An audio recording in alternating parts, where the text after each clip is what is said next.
Hello everyone, আসসালামু আলাইকুম। কেমন আছেন আপনারা? তো আজকে আমার মেজো মামির বাসায় আমাদের সবাইকে ইনভাইট করেছে। মামি এখানে রোস্ট রান্না করছিল। তারপরে এই তো গরুর মাংস রান্না করা শেষ, একদম গরম। ওই সময় আমি ভিডিওটা করছিলাম। তো গরুর মাংস নতুন আলু দিয়ে কার কার পছন্দ অবশ্যই কমেন্টে জানাবেন। আর এখানে মামি বেগুন, আজকে মামি ওভেনে বেগুন বেক করছে। এমনি তো আমরা নর্মালি তেলের মধ্যে বেগুন ভাজি, তো মামি আজকে ভিন্ন স্টাইলে করছে। তো ফাইনাল লুকটা আপনাদের সাথে পরে শেয়ার করব। এখানে সালাদ কাটছে। এই তো বেগুন, মানে তেলটা বেগুনের সাথে মাখিয়ে করে। দেখতে যেমনই হোক না কেন, খেতে কিন্তু অনেক বেশি মজা হয়েছিল। এই তো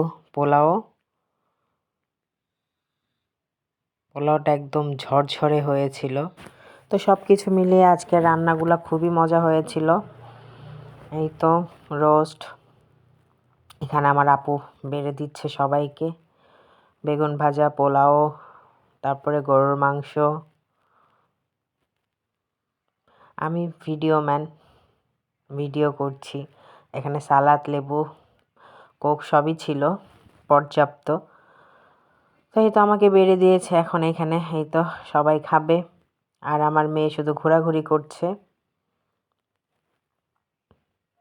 এই তো কোক, কারণ খাবারের পরে কোক না হলে তো আমাদের চলে না। তো এই তো আমি বেড়ে নিয়েছি আমারটা।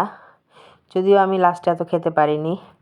আমার আপু মেহেদি লাগিয়েছে, আর মেহেদি লাগানোটা অনেক সুন্দর হয়েছিল। তো আমারও খুব ইচ্ছা করছিল মেহেদি লাগানোর জন্য, কিন্তু যে কোনো কারণেই হোক আমি লাগাতে পারিনি। কোনো সমস্যা না, অন্য সময় লাগিয়ে নিব।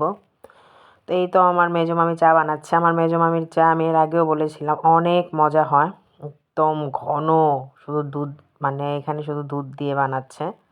তো এই তো চা, সবাই বিকেলে আমরা চা খাচ্ছি। এরপরে সন্ধ্যার পরে আমার খুব ক্ষুধা লেগেছিল, তো ভাবলাম গরুর মাংস যেহেতু আছেই, চিতই পিঠাটাও আনিয়ে নিই। চিতই পিঠা দিয়ে গরুর মাংস খাবো। আমার কাছে খুবই মজা লাগে চিতই পিঠা দিয়ে মাংস দিয়ে খেতে। আর এই তো ভর্তাটাও ভালো ছিল। তো এখানে আমি আর আমার আপু খাচ্ছিলাম। তো এই তো মাইশা, আয়শা, সবাই অবশ্যই মাশাল্লাহ বলবেন। এটা আমার মেয়ে, আর এই তো এই দুইটা আমার ভাগ্নি। তো এখন এই তো নুডলস খাওয়ার পালা। তো সবাই ভালো থাকবেন। আল্লাহ হাফেজ।